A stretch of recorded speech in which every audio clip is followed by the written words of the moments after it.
Cheerly, cheerly, my hearts! Yar, yar, take in the topsail! Tend to the master's whistle! Blow till I burst if there's room enough! Good bosun, have care! Where's the... Master, play the men! I pray now, keep below! Where is the master, bosun? Do you not hear him? You mar our labor! Keep your cabins! You to assist the storm! Hey, good! Be patient! When the sea is, hence what cares these roarers for the name of king? To cabin! Silence! Trouble us not! Good. Yet remember whom thou hast aboard. None more than I love myself. You are a counselor! If you can command these elements and work the peace of present, we will not hand a rope more. Use your authority. If you cannot give thanks you have lived so long, and make yourself ready in the cabin, for the mischance of the hour is so hap. Dearly, my good hearts, out of the way, I say. I have great comfort from this fellow. Methinks he hath no drowning mark upon him. His complexion is perfect gallows. Stand fast, good fate, to his hanging. Make the rope of his destiny our cable, for our own doth little advantage. If he be not born to be hanged, our case is miserable. Down with the top sail! Yar, lower! Lower! Oh, bring her to try with the main course! Bosun! A plague with all this howling. They are louder than the weather of her office. Yet again? What do you do here? Shall we give over and drown? Have you a mind to sink? A pox on your throat, you bawling, blasphemous, uncharitable dog! Oh, work you then. Cur, hang you, poor son, insolent noisemaker! We are less afraid to be drowned than thou art. Lay her hold! Hold! Oh, set her 2 courses off to sea again!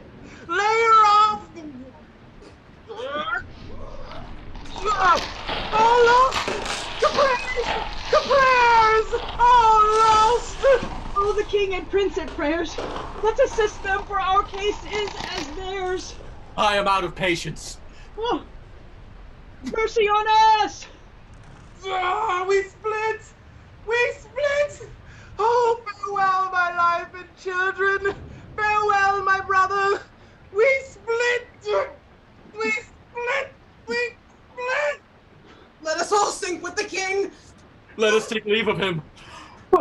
Now would I give 1,000 furlongs of sea for an acre of barren ground. Long heath, brown furs, anything.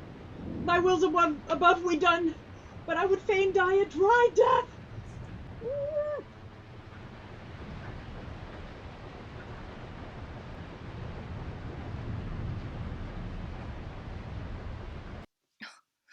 If by your art, my dearest father, you have put the wild waters in this roar, allay them.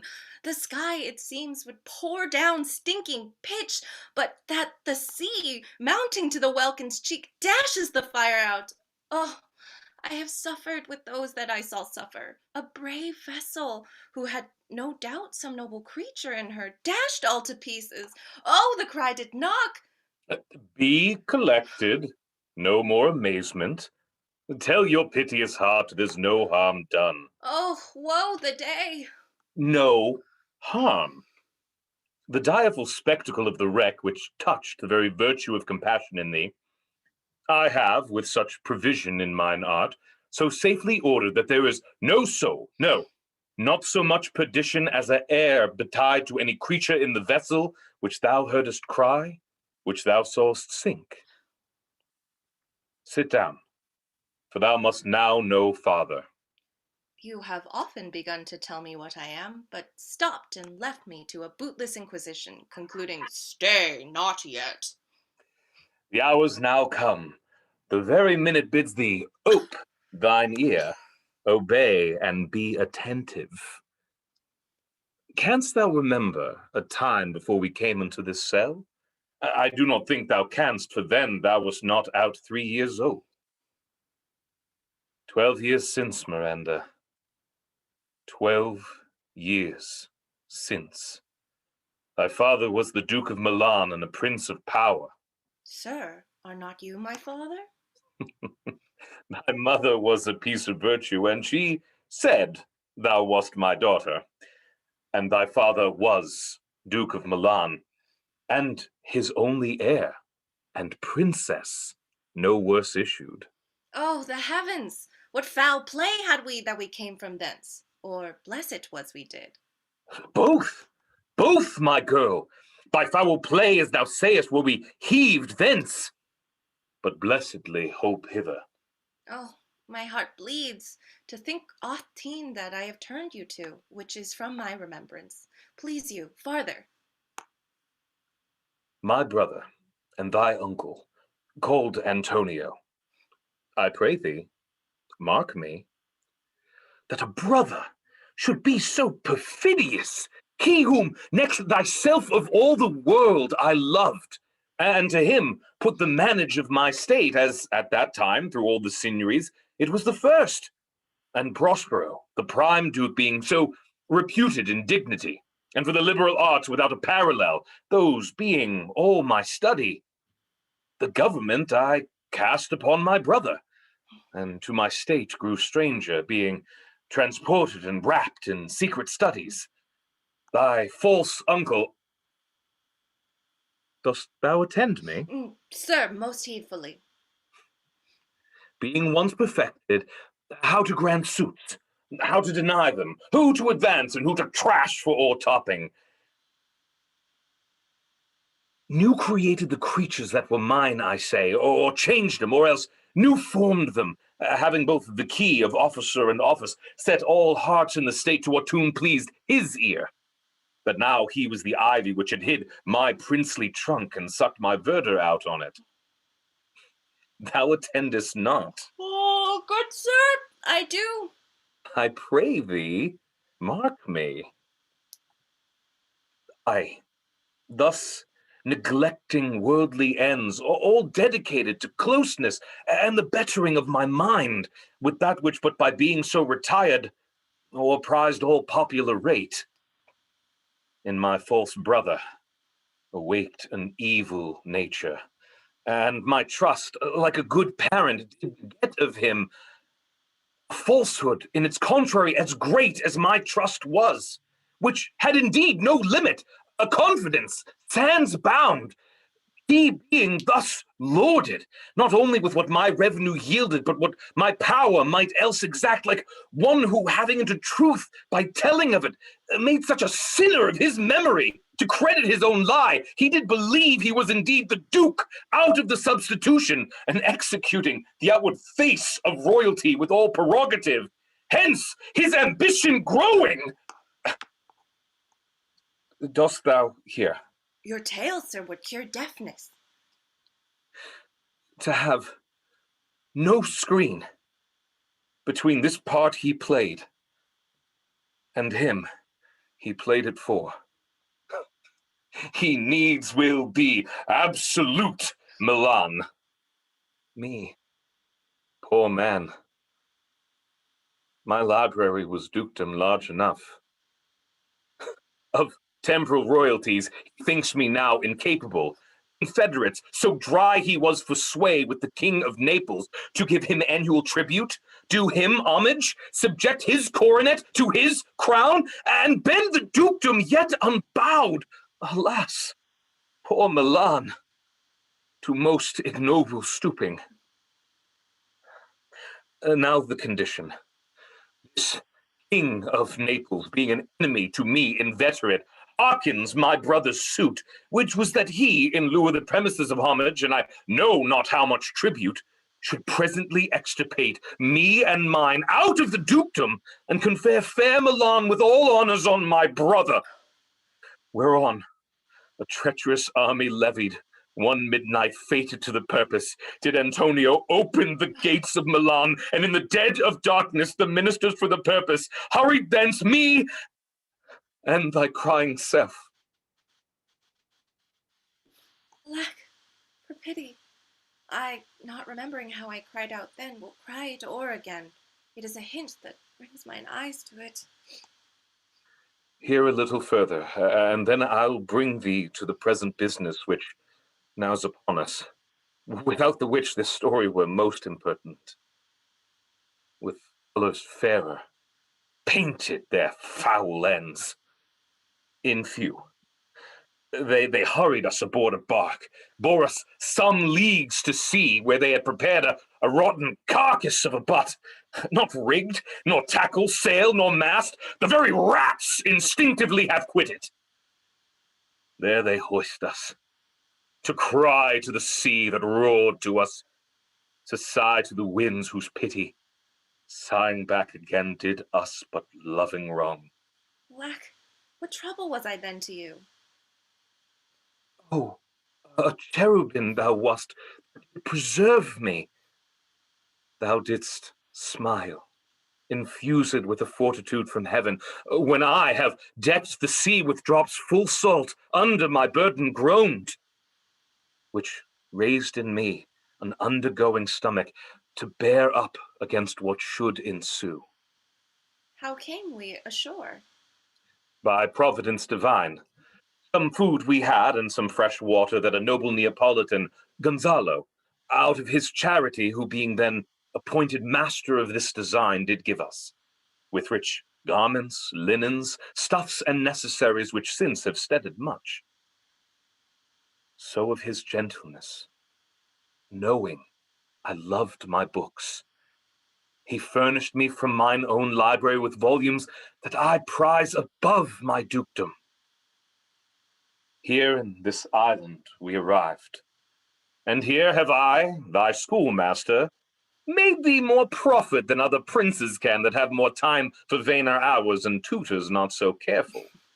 Heavens thank you for it. And now I pray you, sir, for still 'tis beating in my mind your reason for raising this sea storm. Know thus far forth, by accident most strange, bountiful fortune, now my dear lady, hath mine enemies brought to this shore, and by my prescience I find my zenith doth depend upon a most auspicious star, whose influence, if now I court not, but omit, my fortunes will ever after droop. Here, cease more questions. Thou art inclined to sleep. 'Tis a good dullness, and give it way. I know thou canst not choose. Come away, servant. Come. I am ready now. Approach, my Ariel, come. All hail, great master. Oh. Grave sir, hail. I come to answer thy best pleasure, be it to fly, to swim, to dive into the fire, to ride on the curled clouds, to thy strong bidding task Ariel and all his quality. Hast thou, spirit, performed to point the tempest that I bade thee? To every article. I boarded the king's ship, now on the beak, now in the waist, the deck, in every cabin I flamed amazement. Sometimes I divide and burn in many places. On the topmast, the yards, and bowsprit would I flame distinctly, then meet and join. Jove's lightning, the precursors of the dreadful thunderclaps, more momentary and sight outrunning were not. The fire and cracks of sulphurous roaring, the most mighty Neptune seemed to besiege and make his bold waves tremble, yea, his dread trident shake.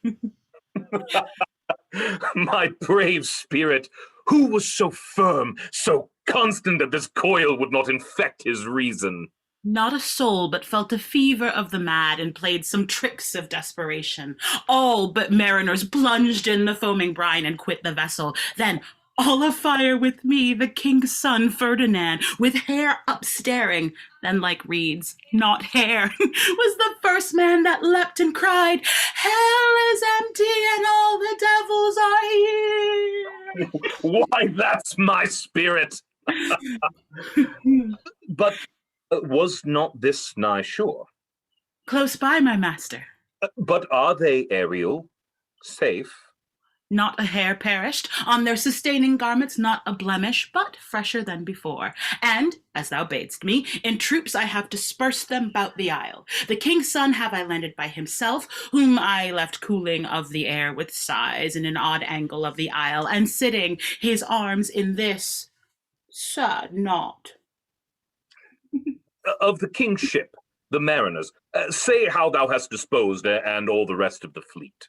Safely in harbour is the king's ship in the deep nook, where once thou called me up at midnight to fetch dew from the still vexed Bermudas. There she's hid, the mariners all under hatches stowed, who, with a charm, joined to their suffered labour, I have left asleep. And for the rest of the fleet, which I dispersed, they all have met again, and are upon the Mediterranean float, bound sadly home for Naples, supposing that they saw the king's ship wracked and his great person perish. Ariel, thy charge exactly is performed. But there's more work. What is the time of the day? Past the mid-season. At least 2 glasses.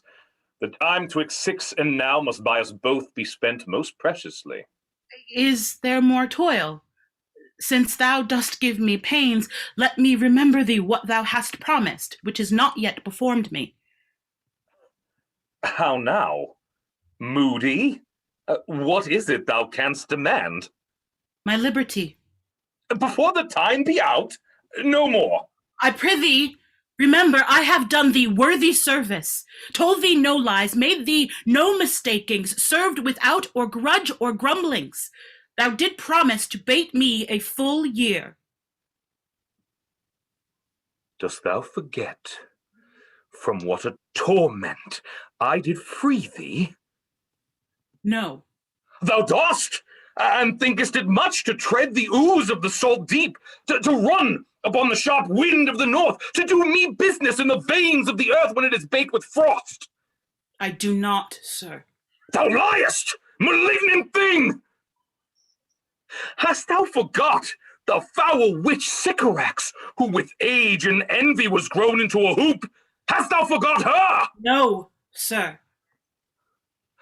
Thou, my slave, as thou reportest thyself, was then her servant, and for thou wast a spirit too delicate to act her earthy and abhorred commands, refusing her grand hests, she did confine thee by help of her more potent ministers and in her most unmitigable rage into a cloven pine, within which rift imprisoned thou didst painfully remain 12 years, within which space she died and left thee there, where thou didst vent thy groans as fast as mill wheels strike.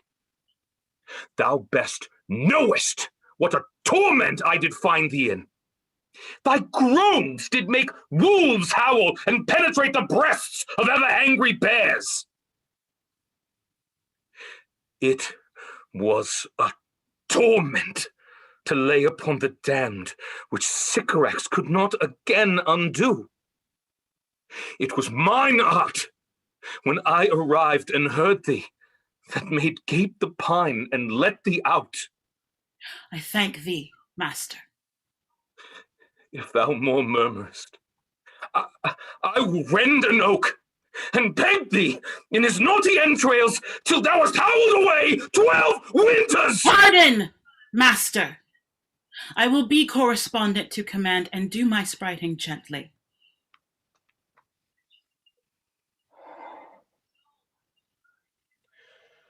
Do so. And after 2 days, I will discharge thee. That's my noble master. What shall I do? Say what shall I do? Go, make thyself like a nymph of the sea. Be subject to no sight but thine and mine, invisible to every eyeball else. Go take this shape, and hither come in it. Go hence with diligence.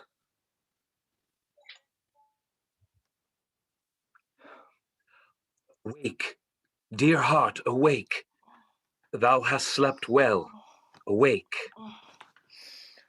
Oh, the strangeness of your story put heaviness in me. Shake it off. Come on. We'll visit Caliban, my slave, who never yields us kind answer. 'Tis a villain, sir, I do not love to look on. But as 'tis, we cannot miss him. He does make our fire, fetch in our wood, and serves in offices that profit us. What ho! Slave, Caliban! Thou earth, thou speak! There's wood enough within. Forth, I say! 'Tis other business for thee, thou poisonous slave, got by the devil himself upon thy wicked dam. Come forth! As wicked do as my mother's brush with raven's feather from unwholesome fen drop on you both.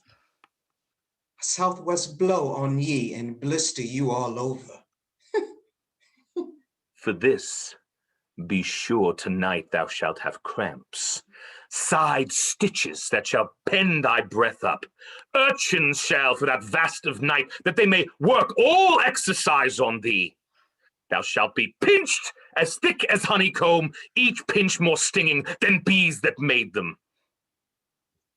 I shall eat my dinner. The island's mine by Sycorax, my mother, which thou takes from me. When thou camest first, thou stroked me and made much of me, would give me water with berries in it, and teach me how to name the bigger light and how the less by day and night. And then I loved thee and showed thee all the qualities of the island. The fresh springs, the prime pits, barren place and fertile. Cursed be that I did that so. All the charms of Sycorax, toads, beetles, bats, light on you. For I am all the subject that you have, which first was my own king. And here you sty me in this hard rock, while you do keep me from the rest of the island. Thou most lying slave, whom stripes may move, not kindness? I have used thee, filth as thou art, with human care, and lodged thee in mine own cell, till thou didst seek to violate the honor of my child? Wouldn't have been done. Thou didst prevent me. I had peopled else this island with Calibans. Abhorred slave, which any print of goodness will not take, being capable of all ill. I pitied thee, took pains to make thee speak, taught thee each hour one thing or other. You taught me language, and my profit on it is I know how to curse. The red plague rid of you both for learning me your language. Hag's seed hence. Fetch us in fuel and be quick. Thou art best to answer other business. What? Shruggest thou malice? If thou neglectest or dost unwillingly what I command, I'll rack thee with old cramps, fill all thy bones with aches, make thee roar, that beasts shall tremble at thy din. No, pray thee. So slave hence.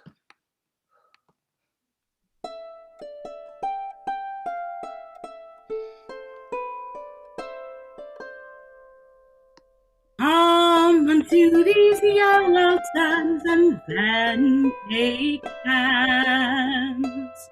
Sit when you have and kiss the wild waves with.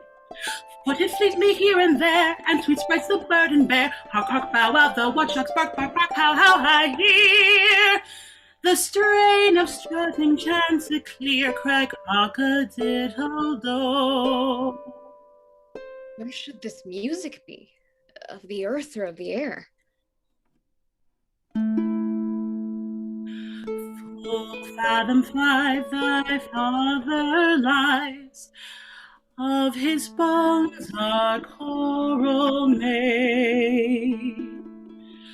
Those are pearls that were his eyes, nothing of him that doth fade, but doth suffer a sea change into something rich and strange.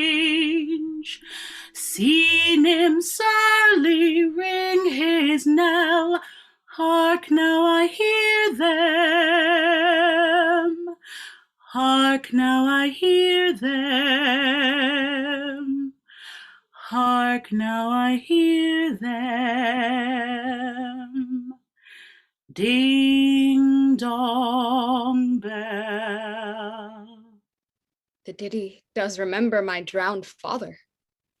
This is no mortal business, nor no sound the earth owes. I hear it now above me.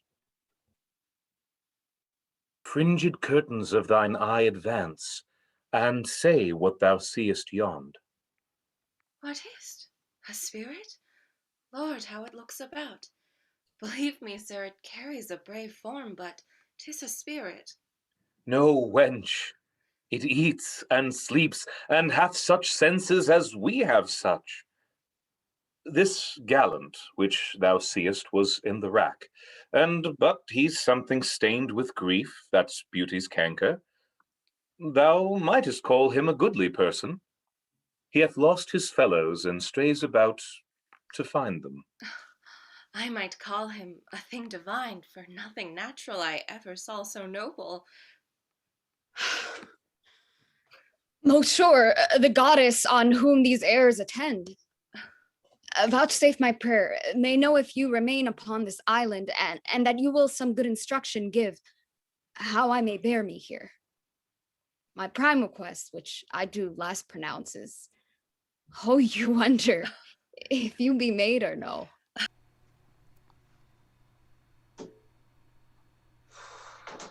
Teach you, sir, be merry. You have cause, so have we all, of joy, for our escape is much beyond our loss. Our hint of woe is common every day. Some sailor's wife, the masters of some merchant, and the merchant have just our theme of woe, but for the miracle, I mean our preservation, few in millions can speak like us. Then wisely, good sir, weigh our sorrow with our comfort. Prithee, peace. He receives comfort like cold porridge.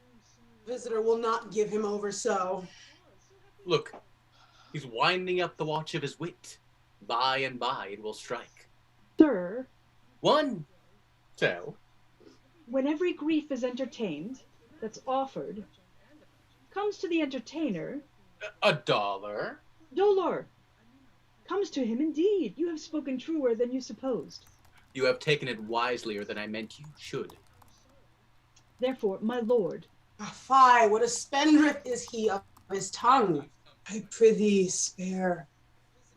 Well, I have done. But yet, the air breathes upon us here most sweetly. As if it had lungs. And rotten ones. Or as 'twere perfumed by a fen. Here is everything advantageous to life. True, save means to live. Of that, there's none, or little. How lush and lusty the grass looks. How green. The ground indeed is tawny. With an eye of green in it. But the rarity of it is, which is indeed beyond credit, As many vouchsafe rarities are. that our garments, being as they were drenched in the sea, hold notwithstanding their freshness and glosses, being rather new-dyed than stained with salt water. If but one of his pockets could speak, would it not say he lies? Aye, or very falsely pocket up his report. Is not, sir, my doublet as fresh as the first day I wore it? I mean, in a sort? That sort was well fished for. When I wore it at your daughter's marriage.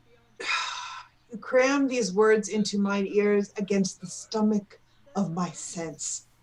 Would I had never married my daughter there, for coming thence my son is lost, and in my rage she too. who is so far from Italy, removed I ne'er again shall see her.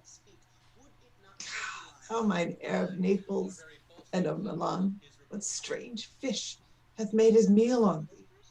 Sir, you may thank yourself for this great loss that would not bless our Europe with your daughter. Prithee, peace. You were kneeled to and importuned otherwise by all of us, and the fair soul herself, weighed between loathness and obedience, at which end of the beam should bow. We have lost your son, I fear, forever. Milan and Naples have more widows in them of this business's making than we bring men to comfort them. The fault's your own. So's the dearest of the loss. My lord Sebastian, the truth you speak doth lack some gentleness. And time to speak it in, you rub the sore when you should bring the plaster. Very well. And most surgeonly. It is foul weather in us all, good sir, when you are cloudy.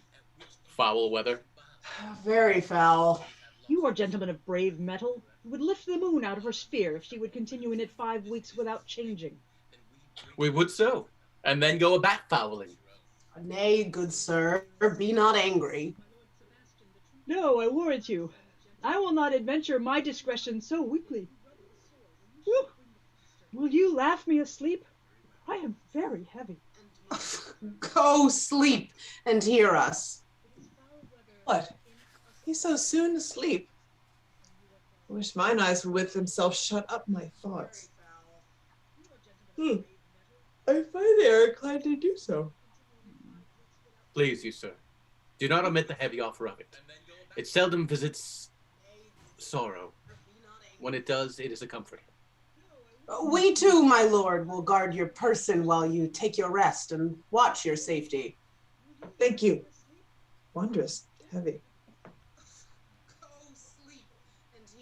The strange drowsiness possesses them.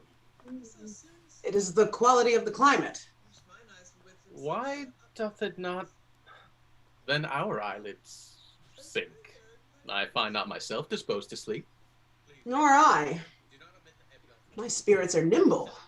They fell together all as by consent. They dropped as by a thunderstroke. What might? Oh, worthy Sebastian, oh, what might? No more.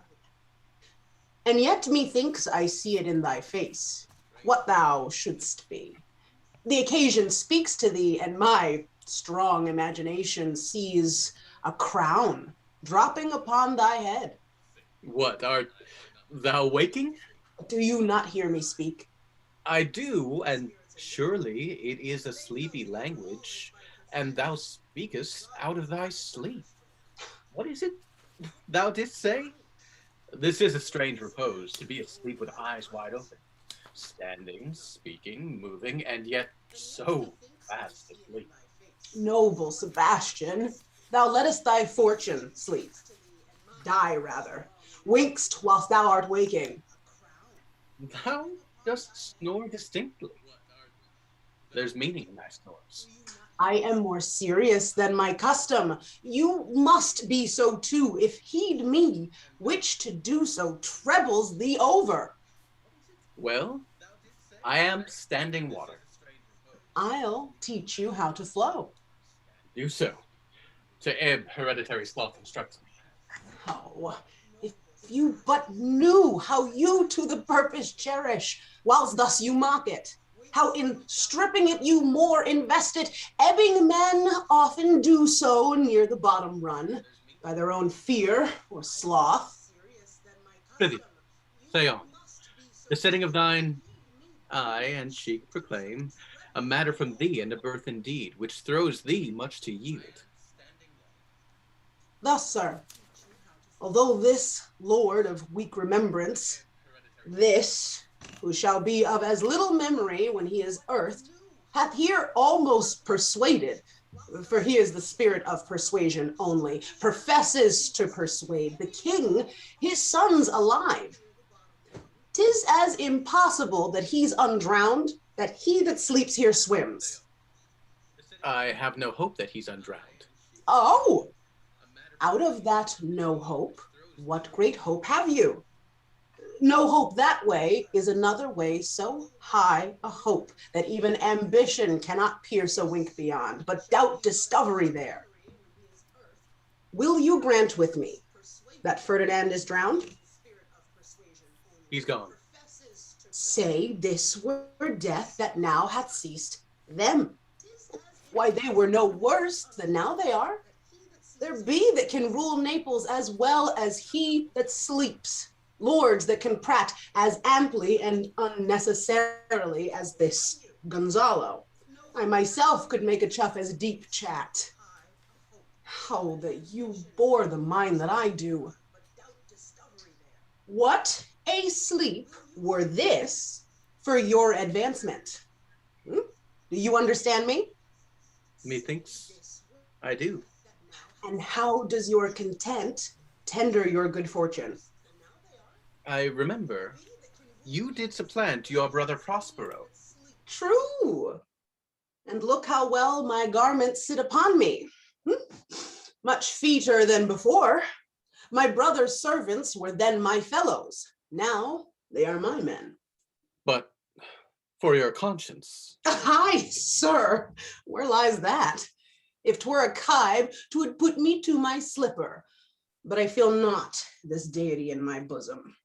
20 consciences stand twixt me and Milan. Candid be they, and ere they molest.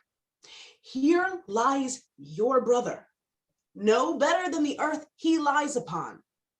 If he were that which now he's like, that's dead, whom I with this obedient steel, 3 inches of it, can lay to bed forever. Whilst you doing thus to the perpetual wink, for I might put this ancient morsel, this Sir Prudence, who should not abrade our course. For all the rest, they'll take suggestion as a cat laps milk. They'll tell the clock to any business that we say befits the hour. Thy case, dear friend, shall be my precedent. As thou godst Milan, I'll come by Naples. Draw thy sword. One stroke shall free thee from the tribute which thou payest, and I, the king, shall love thee. Draw together. And when I rear my hand, do you the like to fall it on Gonzalo. Oh, but one word. While you here do snoring lie, open-eyed conspiracy his time doth take. If of life you have a care, shake off slumber and beware, awake! Awake! Then let us both be sudden. Now, good angels, preserve the king! What? How now? Awake! Wherefore are you drawn? Wherefore this ghastly looking? What's the matter? Whilst we stood here securing your repose, even now we heard a hollow burst of bellowing like bulls or rather lions. Did not wake you? It struck mine ear most terribly. I heard nothing. Oh, 'twas a din to fright a monster's ear, to make an earthquake. Sure, it was the roar of a whole herd of lions. Heard you this, Gonzalo? Upon mine honor, sir, I heard a humming. And that a strange one, too, which did awake me. I shook you, sir, and cried. As mine eyes opened, I saw their weapons drawn.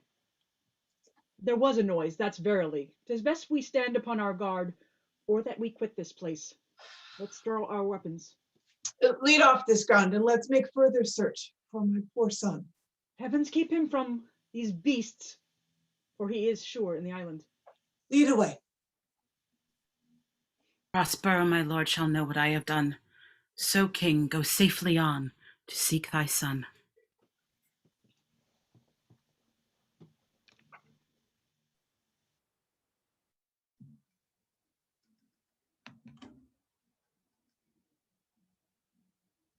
All the infections that the sun sucks up from bogs, fins, flat on Prosper fall, and make him by inch mill a disease.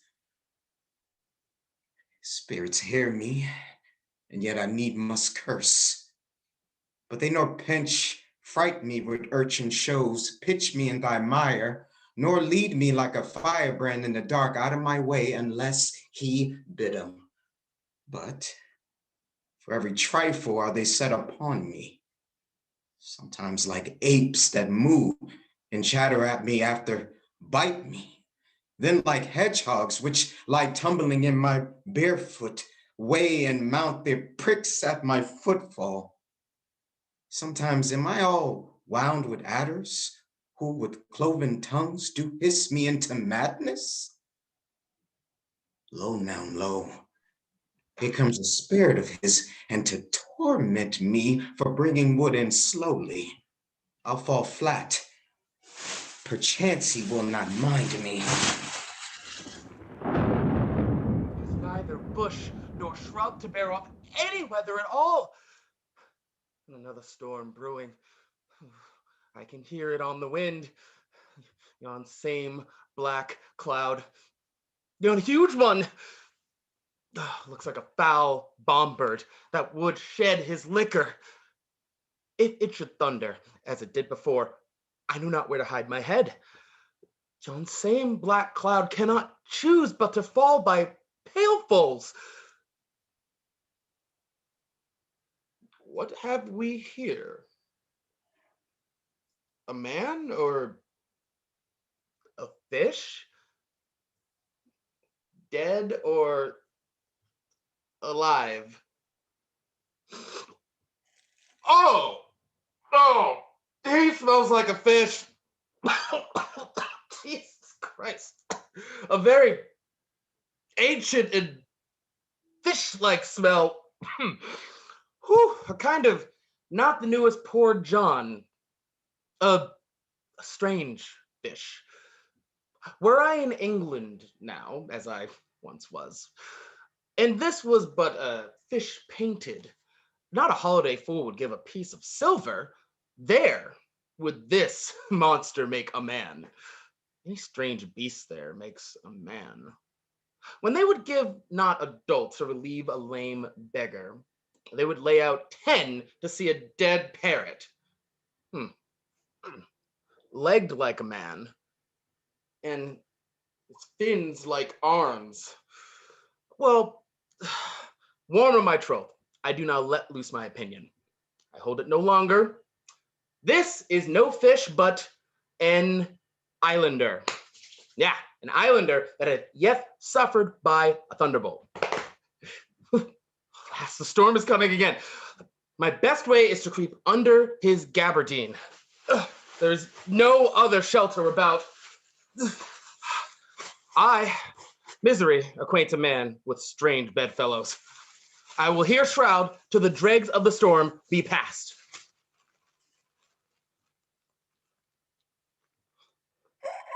I shall no more to see, here shall I die ashore. This is a very scurvy tune to sing at a man's funeral. Well, here's my comfort. The master, the swabber, the boatswain, and I, the gunner and his mate, loved Mel, Meg, and Marion, and Marjorie, but none of us cared for Kate, for she had a tongue with a tang, would cry to a sailor, go hang. She loved not the savor of tar nor pitch, yet a tailor might scratch her wherever she'd itch, than to see boys and let her go hang. This is a scurvy tune too, but here's my comfort. Do not torment me. Oh. What's the matter? Have we devils here? Ha! I have not escaped drowning to be afeard now of your 4 legs. For it hath been said, as proper a man as ever went on 4 legs cannot make him give ground. And it shall be said so again while Stephano breathes at nostrils. The spirits torment me. Oh. This is some monster of the isle with 4 legs, who hath got, as I take it, an ague. Where the devil should he learn our language? I will give him some relief if it be but for that. If I can recover him and keep him tame and get to Naples with him, he's a present for any emperor that ever did trod on neat's leather. Do not torment me, prithee. I bring my wood home faster. He's in his fit now and does not talk after the wisest. He shall taste of my bottle. If he had never drunk wine afore, it will go near to remove his fit. Come on your ways, open your mouth. Here is that which will give you language to you, cat. Open your mouth. This will shake your shaking. I can tell you, and that soundly, you cannot tell who's your friend. Open your chops again. I should know that voice. It should be... Oh, he is drowned. And these are devils. Defend me. 4 legs and 2 voices. A most delicate monster. His forward voice now is to speak well of his friend. His backward voice is to utter foul speeches and to detract. If all the wine in my bottle will recover him, I will help his ague. Come, amen. I will pour some in thy other mouth. Stephano? Doth thy other mouth call me? Mercy, mercy. This is a devil and no monster. Stephano, if thou beest Stephano, touch me and speak to me, for I am Trinculo. Be Not afeard, thy good friend, Trinculo. If thou beest Trinculo, come forth. I'll pull thee by the lesser legs. If any be Trinculo's legs, these are they. Thou art very Trinculo indeed. How camest thou to be the siege of this moon calf? Can he vent Trinculos? I took him to be killed with a thunderstroke. But art thou not dead, Stephano? I hope thou art not drowned. Is the storm overblown? I hid me under the dead moon calf's gabardine for fear of the storm. And art thou living, Stephano? Oh, Stephano, 2 Neapolitans escaped. Oh. Prithee, do not turn me about. My stomach is not constant. These be fine things. And if they be not sprites, that's a brave god. I bear celestial liquor, I will kneel to him. How didst thou escape? How camest thou hither? Swear by this bottle how thou camest hither. I escaped upon a butt of sack, which the sailors heaved o'erboard, by this bottle which I made of the bark of a tree with mine own hands since I was cast ashore. I swear upon that bottle to be thy true subject, for the liquor is not earthly. Here, swear then how thou escaped. Swam ashore, man. Like a duck. I can swim like a duck.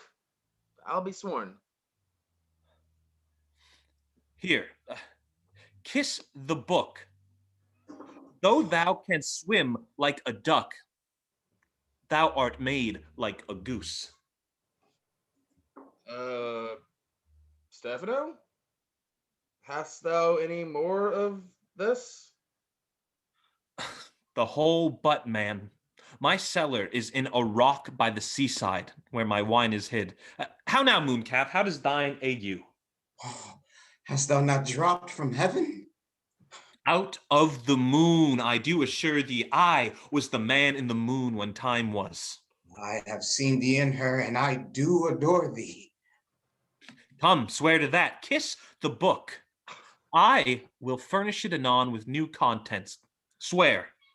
By this light, this is a very shallow monster. I have feared of him. A very weak monster.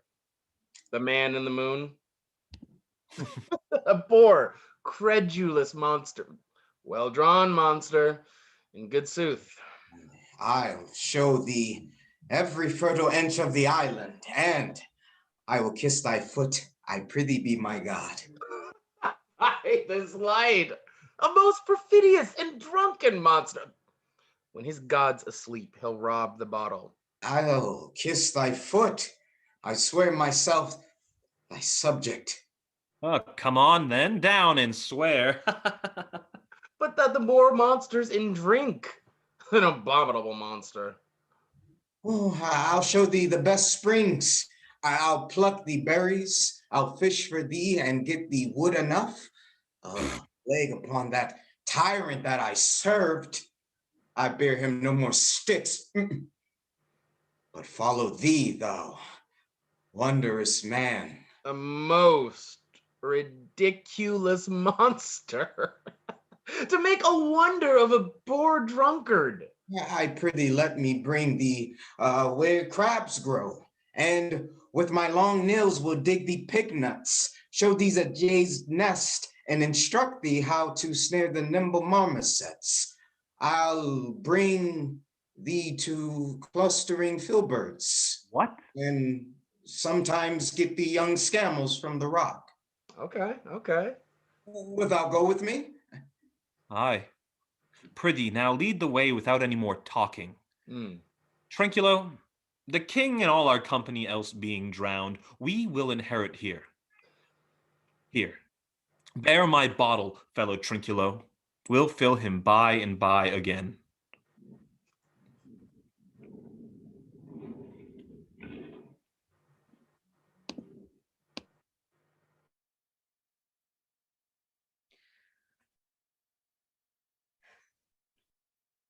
There be some sports are painful, and their labors delight in them set off. Some kinds of baseness are nobly undergone, and most poor matters point to rich ends.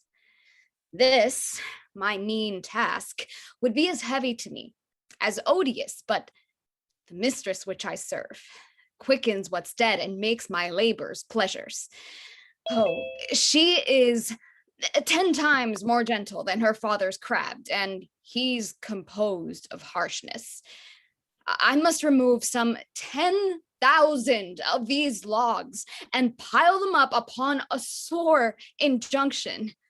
My poor mistress weeps when she sees me work and says, such baseness had never like executor. I forget, but these thoughts do even refresh my labors, most busiest when I do it.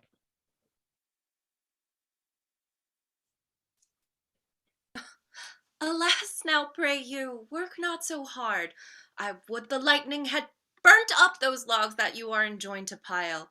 Pray, set it down and rest you. When this burns, 'twill weep for having wearied you. My father is hard at study. Pray now, rest yourself. He's safe for these 3 hours.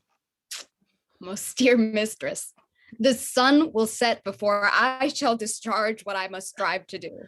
If you'll sit down, I'll bear your logs the while. Pray give me that. I'll carry it to the pile. No, precious creature. I had rather crack my sinews, break my back, than you should such dishonor undergo while I sit lazy by. It would become me as well as it does you. And I should do it with much more ease, for my good will is to it, and yours it is against. Poor worm, thou art infected. This visitation shows it. You look wearily. No, most noble mistress, 'tis fresh morning with me when you are by at night. I do beseech you, chiefly that I might set it in my prayers. What is your name? Miranda. My father, I have broke your hest to say so. Miranda. Admired Miranda. Indeed, the top of admiration, worth what's dearest to the world. Full many a lady I have eyed with best regard, and many a time the harmony of their tongues hath into bondage brought my too diligent ear. For several virtues have I liked several women, never any with so full soul. But some defect in her did quarrel with the noblest grace she owed and put it to the foil. But you, oh, you, so perfect and so peerless, are created of every creature's best. Do you love me? Oh, heaven, oh, earth, bear witness to this sound and crown what I profess with kind event if I speak true. If hollowly invert what best is boded me to mischief. beyond all limit of what else of the world do love, prize, honor me. I am a fool to weep at what I am glad of. Fair encounter of two most rare affections. Heavens rain grace on that which breeds between them. Wherefore weep you?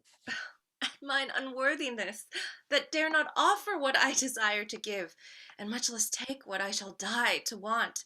But this is trifling, and all the more it seeks to hide itself, the bigger bulk it shows. Hence bashful cunning, and prompt me, plain and holy innocence. I am your wife if you will marry me. If not, I'll die your maid. To be your fellow you may deny me, but I'll be your servant whether you will or no. My mistress dearest, and I thus humble ever. My husband then. I, with a heart as willing as bondage heir of freedom. Here's my hand. And mine, with my heart in it. And now farewell, till half an hour hence.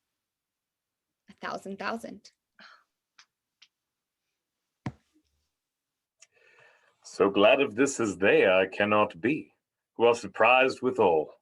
But my rejoicing at nothing can be more. I'll to my book, for yet ere supper time must I perform much business appertaining.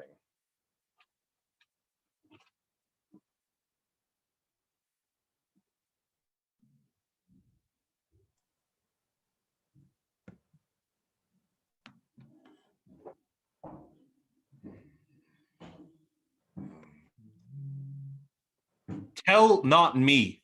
When the butt is out, we will drink water, not a drop of four. Therefore, bear up and boredom. Servant monster, drink to me. Drink, servant monster, when I bid thee. Thy eyes are almost set in thy head. Where else should they be set? You were a brave monster indeed if his eyes were set in his tail. My man monster hath drowned his tongue in sack. For my part, the sea cannot drown me. I swam ere I could recover the shore, 35 leagues off and on. By this light thou shalt be my lieutenant, and monster my standard. Your lieutenant, if you list. He is no standard. Will not run, monsieur monster. Nor go neither, but you'll lie like dogs, and yet say nothing neither. Mooncalf, speak once in thy life if thou beest a good mooncalf. How does thy honor? Oh, liest, most ignorant monster. I am in case to jostle a constable. Why thou debist fish thou? Was there ever a man, a coward, that hath drank as much sack as I today? This guy. Wilt thou tell a monstrous lie, being half a fish and but half a monster? Lo, how he mocks me. Well, let him, my lord. Lord, quoth he. That a monster should be such a natural. Lo, again. Bite him to death, I prithee. Oh, yeah. Trinculo, keep a good tongue in your head. If you prove a mutineer, to the plank. The poor monster's my subject, and he shall not suffer indignity. I thank my lord, noble lord. For thou be pleased to hearken once again to the suit I made to thee. Marry will I. Kneel and repeat it. I will stand, and so shall Trinculo. Oh, no. No. We're gonna set. As I told thee before, I am subject to a tyrant, a sorcerer, that by his cunning hath cheated me of the island. Thou liest! Thou liest! Thou jesting monkey, thou! I would my valiant master would destroy thee. I do not lie. Trinculo, if you trouble him any more in his tale, by this hand I will supplant some of your teeth. Why? I said nothing. Mum, then. And no more. Shh. Proceed. I say, by sorcery, he got the island. For me, he got it. If thy greatness will revenge it on him, for I know thou darest. But this thing dare not. That's most certain. Thou shalt be lord of it, and I'll serve thee. How now shall this be compassed? Canst thou bring me to the party? Yeah, my lord. I'll yield him thee asleep, where thou mayest knock a nail into his head. Thou liest, thou canst not. Pardonings this, thou scurvy patch. I do beseech thy greatness. Give him blows and take his bottle from him. When that's gone, he shall not drink, not but brine. For I'll show him where I'll show him where not the quick freshes are. Trinculo, run into no further danger. Interrupt the monster one word further, and by this hand I'll turn my mercy out of doors and make a stockfish of thee. Why? What did I said nothing. I'll go farther off. Didst thou not say he lied? Thou liest. Do I so? Take thou that! Oh. As you like this, give me the lie another time, and so help me God, I will. I did not give the lie. Out of your wits and hearing too? Pox on your bottle and this can sack and drinking do. A murrain on your monster, and the devil take your fingers. Now, further with your tale. Prithee, stand further off. Oy. Beat him enough. After a little time, I'll beat him too. Stand farther.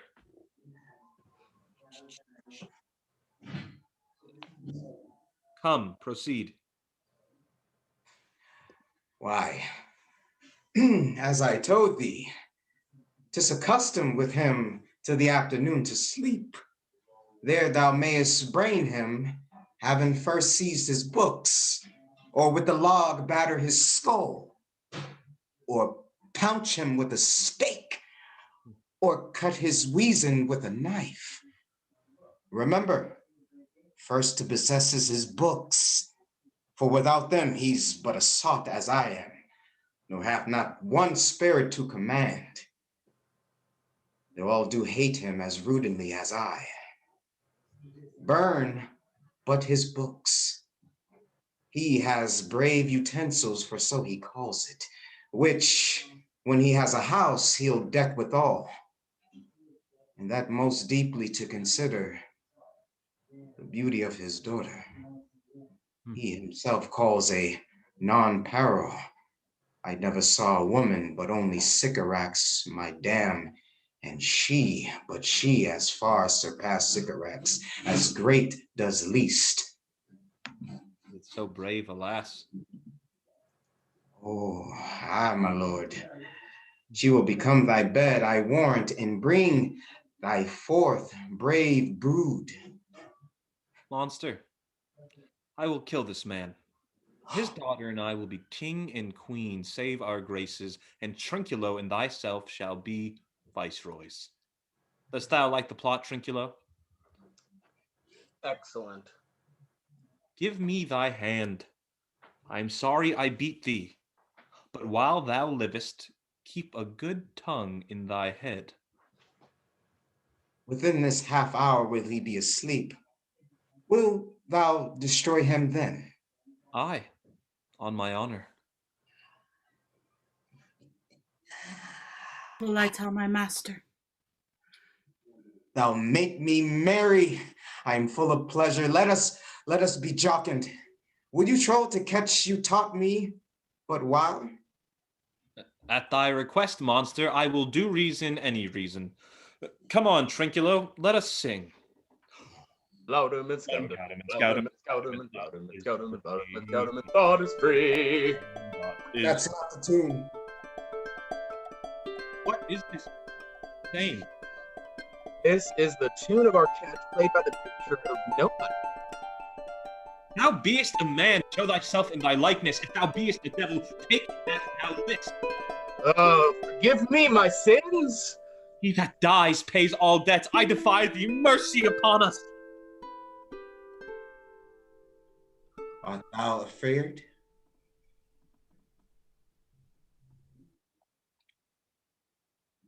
No, monster. Not I. Be not afeard. This island is full of noises, sounds, sweet airs that give delight and hurt not. Sometimes 1,000 twangling instruments will hum about my ears, and sometimes voices that, if I then had waked after long sleep, will make me sleep again. And then in dreaming, the cloud methought would open up and show riches ready to drop upon me. And then I waked. I cried to dream again. This will prove a brave kingdom to me, where I shall have my music for nothing. When Prospero is destroyed. That shall be by and by. I remember the story. Sound is going away. Let's follow it, and after do our work. Lead, monster. We'll follow. Oh, I would I could see this taborer. He lays it on.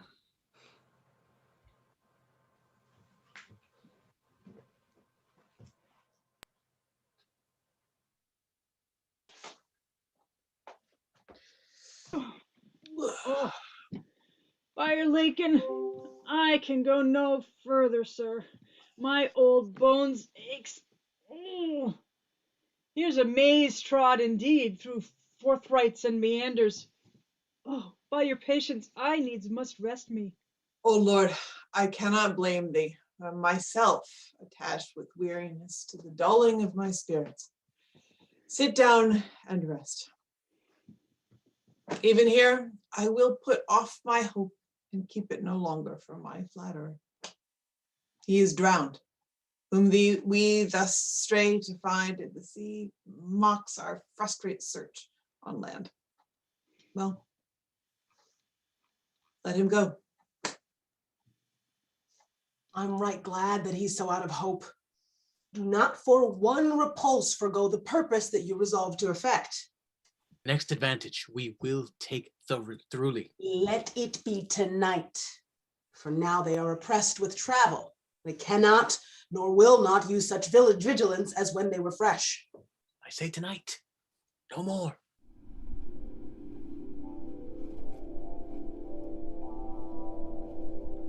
What harmony is this, my good friends? Hark! Marvel! Music! Give us kind keepers, heaven. What were these? If in Naples I should report this now, would they believe me? If I should say I saw such islanders, for certes they are people of the island who, though they are of monstrous shape, yet note their manners are more gentle, kind than of our human generation, you shall find many, nay, almost nay. They vanish strangely. No matter, since they have left their viands behind, for we have stomachs. Will it please you taste of what is here? Not I. Faith, sir, you need not fear. I will stand to and feed, although my last. No matter, since I feel the best is past. Brother, my lord, the Duke, stand to and do as we. You are 3 men of sin. whom destiny that hath to instrument this lower world, and what is in't the never surfeited sea hath caused to belch up you. And on this island, where man doth not inhabit, you, mongst men, being most unfit to live, I have made you mad. And even with such like valor men hang and drown their proper selves. You fools! I and my fellows are ministers of fate. The elements of whom your swords are tempered may as well wound the loud winds, or with bemocked at stabs kill the still closing waters, as diminish one dowel that's in my plume. But remember, for that's my business to you, that you three from Milan did supplant good Prospero, exposed unto the sea, which hath requited him and his innocent child, for which foul deed the powers, delaying, not forgetting, have incensed the seas and shores, yea, all the creatures against your peace. Thee of thy son, Alonso, they have bereft, and do pronounce by me lingering perdition, worse than any death, can it be at once, shall step by step attend you and your ways, whose wrath to guard you from, which here, in this most desolate isle, else falls upon your heads, is nothing but heart sorrow and a clear life ensuing.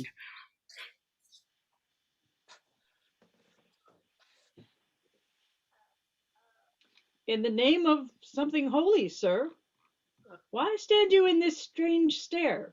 Oh, it is monstrous, monstrous. Methought the billows spoke and told me of it. The winds did sing it to me, and the thunder, that deep and dreadful organ pipe, pronounced the name of Prosper. It did base my trespass. Therefore, my son in the ooze is bedded, and I'll seek him deeper than e'er plummet sounded. With him there lie mudded. But one fiend at a time, I'll fight their legions o'er. Oh, I'll be thy second.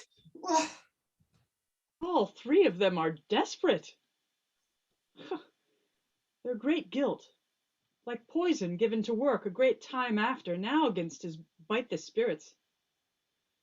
I'll follow swiftly and hinder them from what this ecstasy may now provoke them to.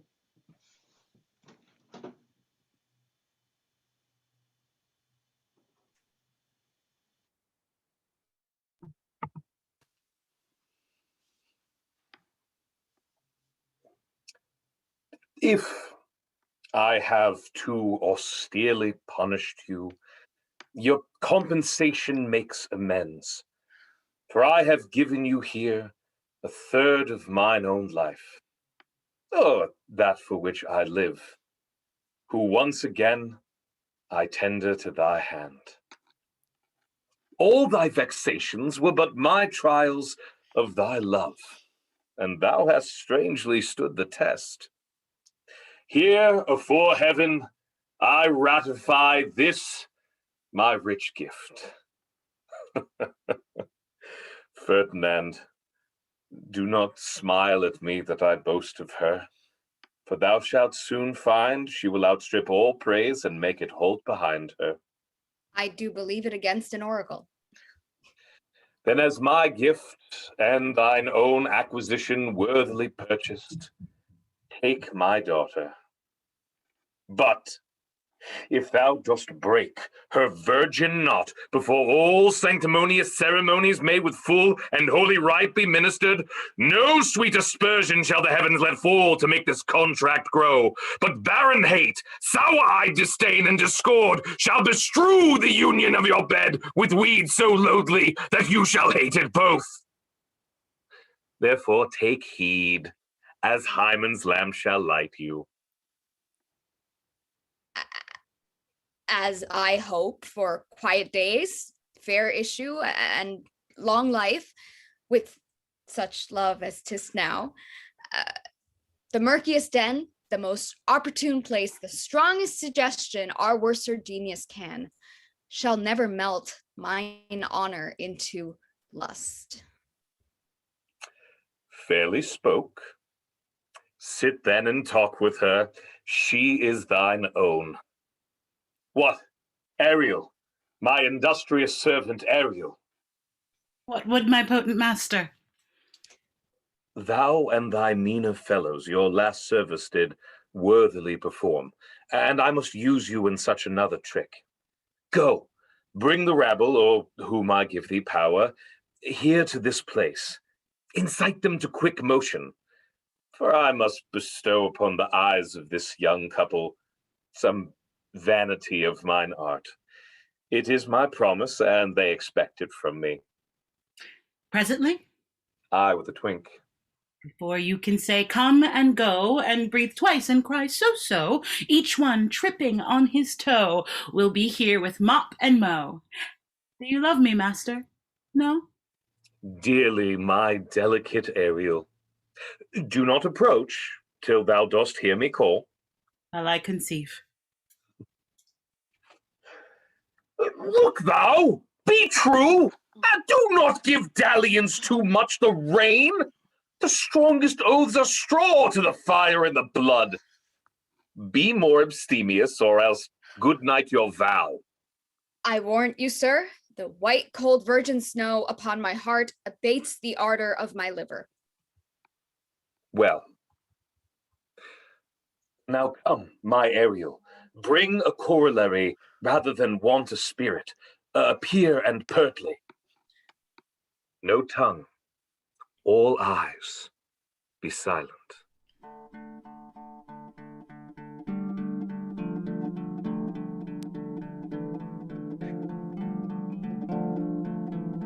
This is the most majestic vision, and harmonious, charmingly. Can I be so bold to think these spirits?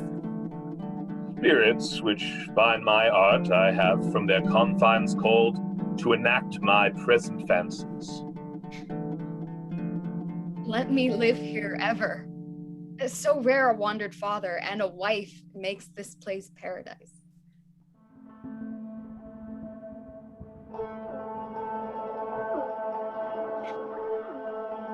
I had forgot that foul conspiracy of the beast Caliban and his confederates against my life. The minute of their plot has almost come. Well done!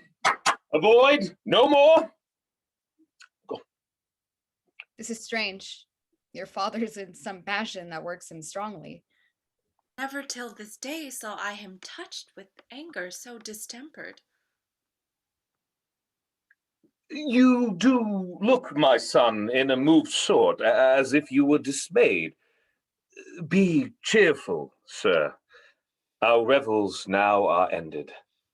These our acts, as I foretold you, were all spirits, and are melted into air, into thin air. And like the baseless fabric of this vision, the cloud-capped towers, the gorgeous palaces, the solemn temples, the great globe itself, yea, all which it inherits, shall dissolve. And like this insubstantial pageant faded, leave not a rack behind. We are such stuff as dreams are made on, and our little life is rounded with a sleep. Sir, I am vexed. Bear with my weakness, my old brain is troubled. Be not disturbed with my infirmity. If you be pleased, retire into my cell, and there repose. A turn or two I'll walk to still my beating mind. We wish your peace.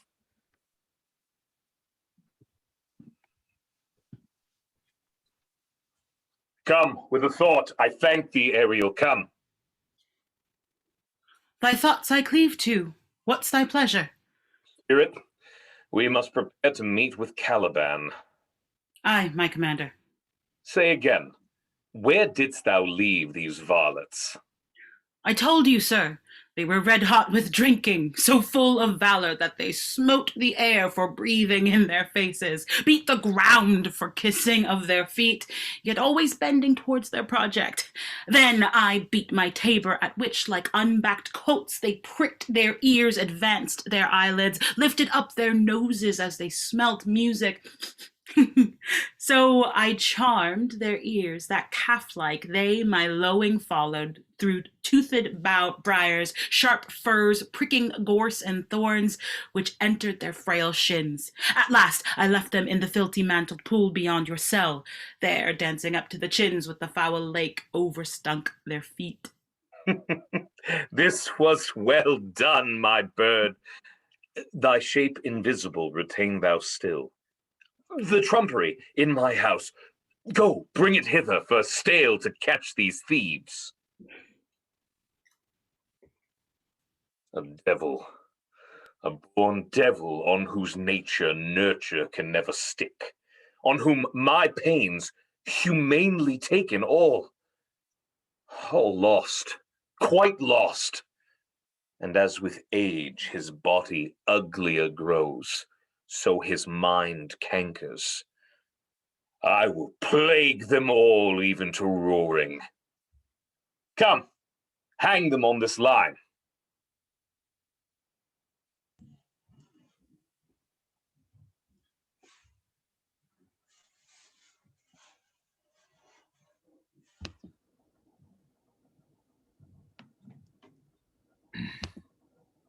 Shh. Pray you, tread softly, that the blind mole may not hear a footfall. We now are near his cell. Monster, your fairy, which you say is a harmless fairy, has done little better than played the jack with us. Monster. Monster. I do smell all horse piss, at which my nose is a great indignation. So is mine. Do you hear, monster? If I should take a displeasure against you. Look, you! Thou wert but a lost monster. Yes. My lord, give me thy favor still. Be patient, shit. For the prize I'll bring thee to shall hoodwink this mischance. Therefore speak softly. All's hushed as midnight yet. Aye, but to lose our bottles in the pool, man. Damn. There is not only disgrace and dishonor in that, monster, but an infinite loss.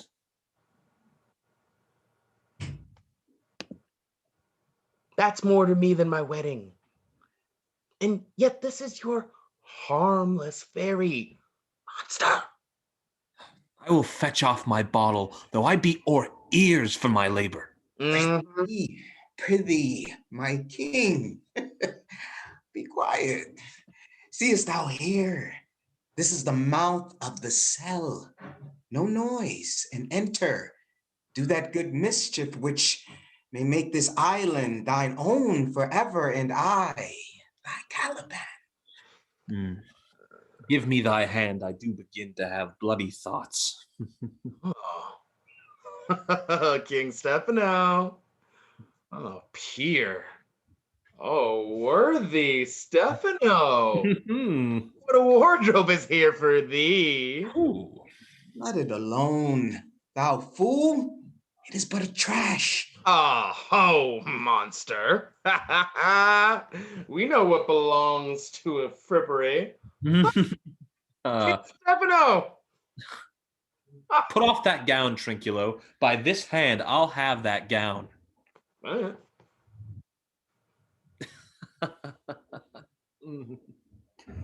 That grace shall have it. Dropsy, drown this fool. What do you mean to dote thus on such luggage? Let alone and do the murder first. If he awake, from the toe to the crown, he'll fill our skins with pinches, make us strange stuff. Blah, blah, blah, blah, blah, blah. Be you quiet, monster. Yep. Mistress Line, is this not my jerkin? Now is the jerkin under the line. Now, jerkin, you are like to lose your hair and prove a bald jerkin. Do. Do. We steal by line and level, and like your grace. I thank thee for that jest. Here's a garment for it. Oh. Wit shall not go unrewarded while I am king of this country. Steal by line and level is an excellent passive pate. There's another garment for it.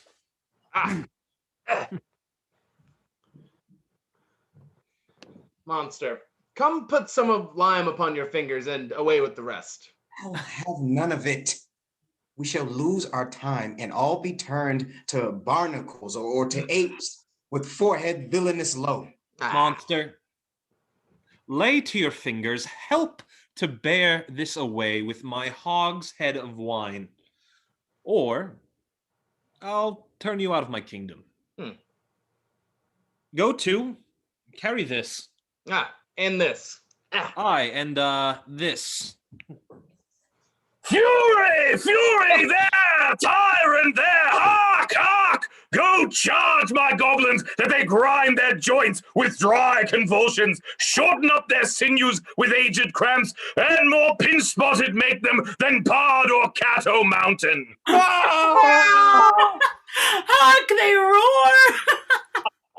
Let them be hunted soundly.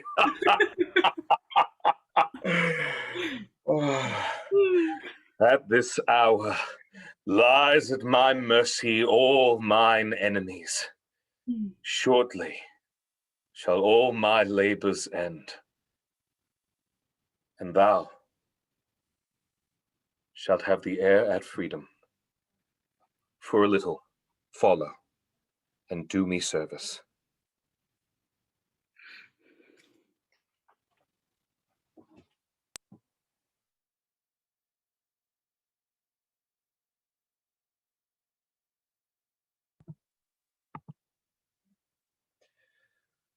Now does my project gather to a head. My charms crack not, my spirits obey, and time goes upright with his carriage. How's the day? On the 6th hour, at which time, my lord, you said our work should cease. I did say so, when first I raised the Tempest. Say, my spirit, how fares the king and his followers? Confined together in the same fashion as you gave in charge, just as you left them. All prisoners, sir, in the lime grove which weather fens your cell. They cannot budge till your release. The king, his brother, and yours abide, all three distracted, and the remainder mourning over them, brimful of sorrow and dismay. But chiefly him that you termed, sir, the good old Lord Gonzalo. His tears run down his beard like winter's drops from eaves of reeds. Your charm so strongly worksome that if you now beheld them, your affections would become tender. Dost thou think so, spirit? Mine would, sir, were I human. And mine shall. Hast thou, which art but air, a touch, a feeling of their afflictions, and shall not myself, one of their kind that relish all as sharply, passion, as they, be kindlier moved than thou art? Though with their high wrongs I am struck to the quick, yet with my nobler reason against my fury do I take part. The rarer action is in virtue than in vengeance, they being penitent. The sole drift of my purpose doth extend not a frown further. Go, Release them, Ariel. My charms I'll break, their senses I'll restore, and they shall be themselves. I'll fetch them, sir. I have bedimmed the noontide sun, called forth mutinous winds, and twixt the green sea and the azured vault set roaring war. To the dread rattling thunder have I given fire, and rifted Jove's stout oak with his own bolt. The strong-based promontory have I made shake, and by the spurs plucked up the pine and cedar. Graves at my command have waked their sleepers, oped and let them forth by my so potent art. But this rough magic I here abjure, and when I have required some heavenly music, which even now I do, to work mine end upon their senses that this airy charm is for, I'll break my staff, bury it certain fathoms in the earth, and deeper than did ever plummet sound, I'll drown my book.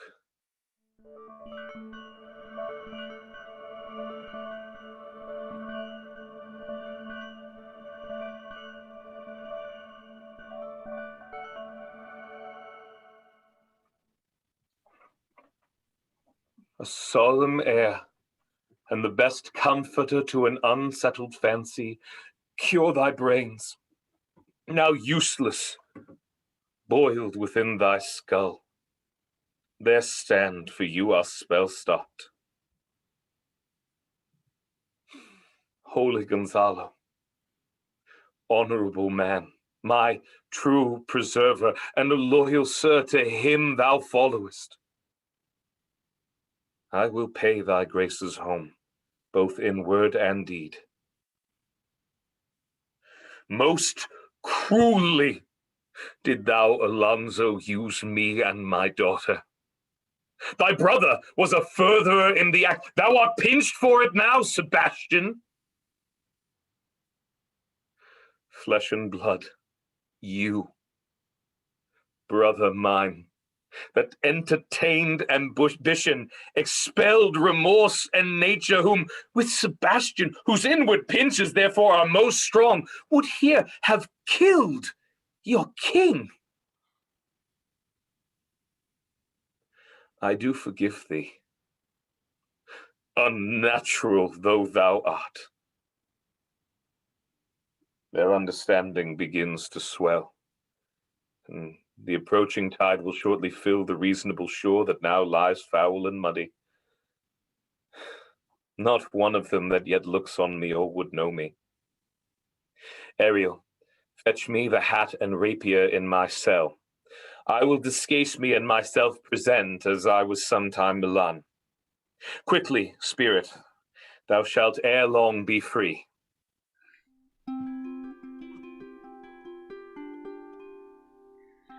Where the bee sucks, there suck I. In a cowslip's bell I lie. There I couch when owls do cry. On the bat's back I do fly. After summer merrily. Merrily, merrily shall I live now, under the blossom that hangs on the bough. Merrily, merrily shall I live now, under the blossom that hangs on the bough. Why, that's my dainty Ariel. I shall miss thee, but yet thou shalt have freedom.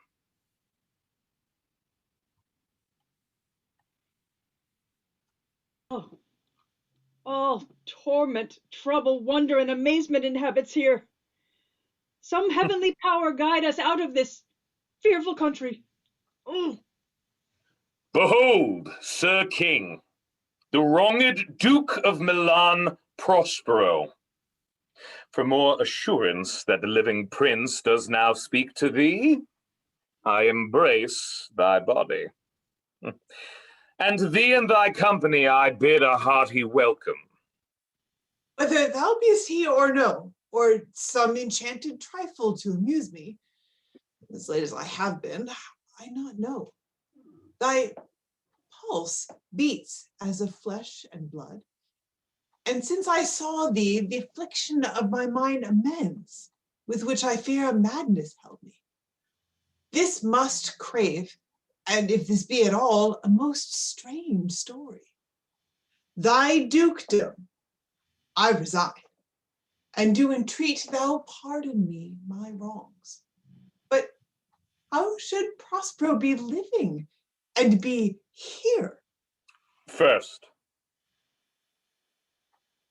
noble friend, let me embrace thine age, whose honor cannot be measured or confined. Whether this be or be not, I'll not swear. You do yet taste some subtleties of the isle that will not let you believe things certain. Welcome, my friends all. But you, my brace of lords, were I so minded, I here could pluck his highness's frown upon you and justify you traitors. At this time, I will tell no tales. The devil speaks in him. No! For you, most wicked sir, whom to call brother would even infect my mouth.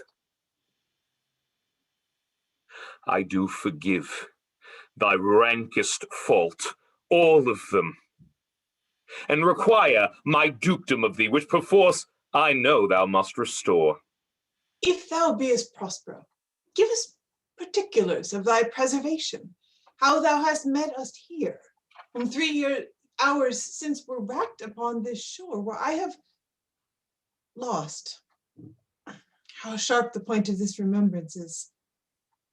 My dear son, Ferdinand. I am woe for it, sir. Irreparable is the loss, and patience says it is past her cure. I rather think you have not sought her help, of whose soft grace, for the like loss I have her sovereign aid, and rest myself content. You the like loss? As great to me as late, and supportable to make the dear loss, have I means much weaker than you may call to comfort you. For I have lost my daughter. A daughter? Oh, heavens, that they were living both in Naples, the king and queen there. That they were. I wish myself were mudded in that oozy bed where my son lies. When did you lose your daughter? In this last tempest. I perceive these lords at this encounter do so much admire that they devour their reason, and scarce think their eyes do offices of truth. Their words are natural breath. But howsoever you have been jostled from your senses, know for certain that I am Prospero, and that very duke which was thrust forth of Milan, who most strangely upon this shore where you were racked, was landed to be the lord on it. No more yet of this, for 'tis a chronicle of day by day, not a relation for a breakfast, nor befitting this first meeting. Welcome, sir. This cell's my court. Here have I few attendants and subjects none abroad. Pray you, look in. My dukedom, since you have given me again, I will requite you with as good a thing. At least bring forth a wonder to content ye, as much as me my dukedom.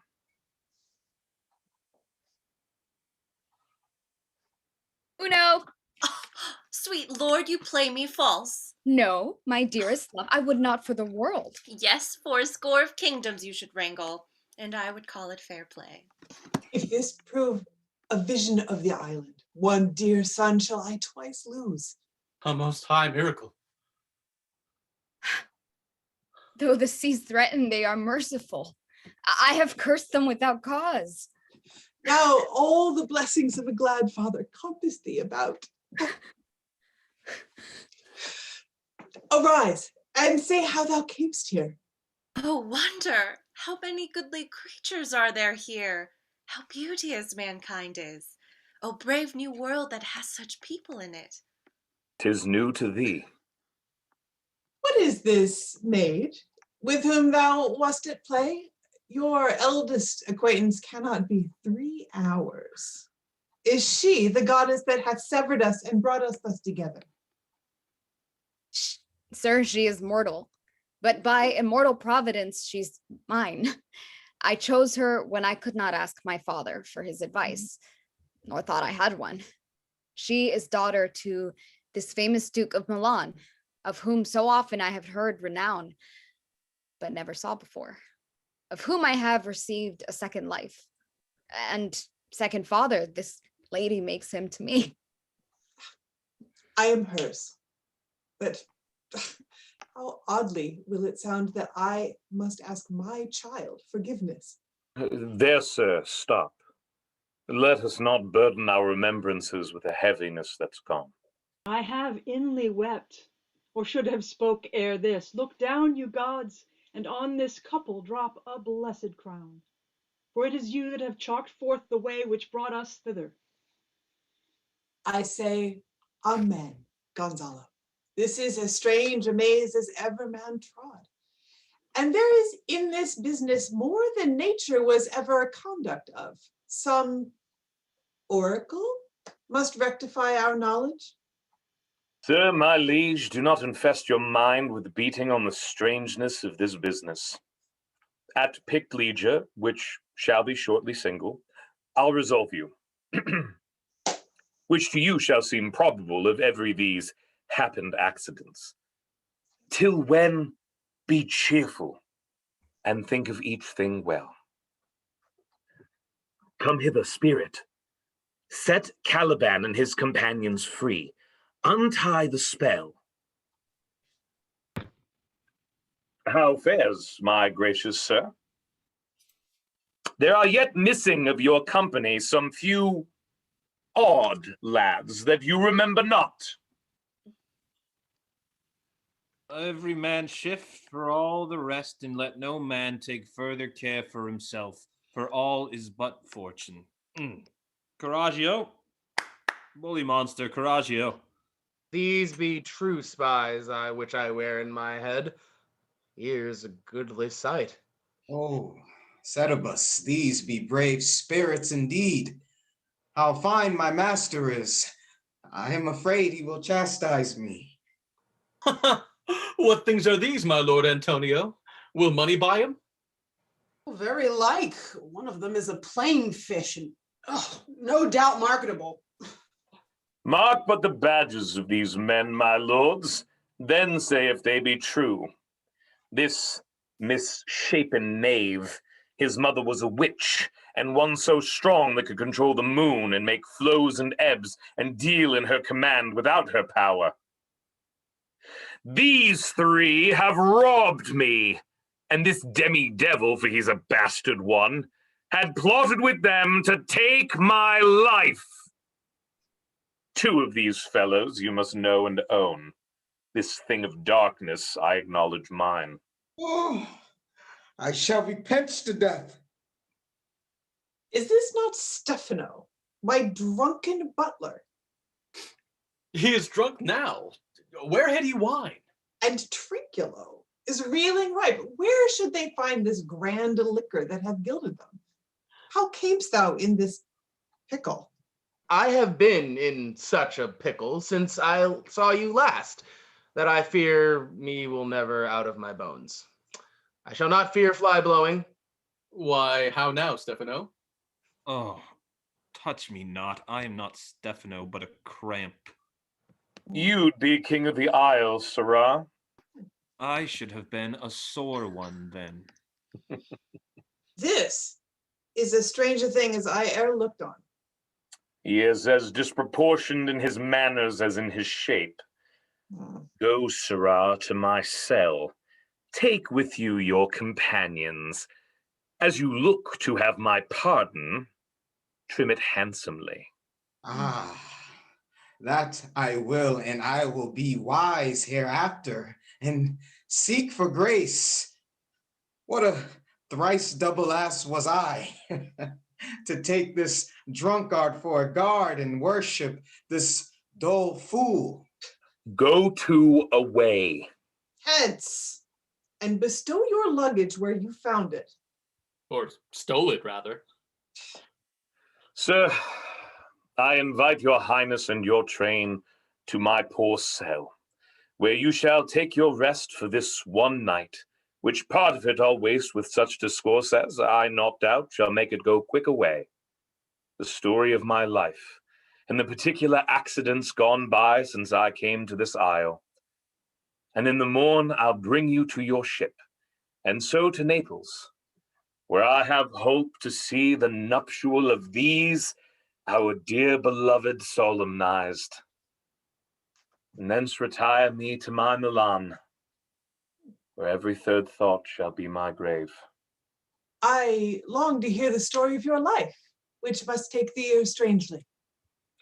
I'll deliver all, and promise you calm seas, auspicious gales, and sails so expeditious that shall catch your royal fleet far off. My Ariel, chick, that is thy charge. Then to the elements, be free, and fare thou well.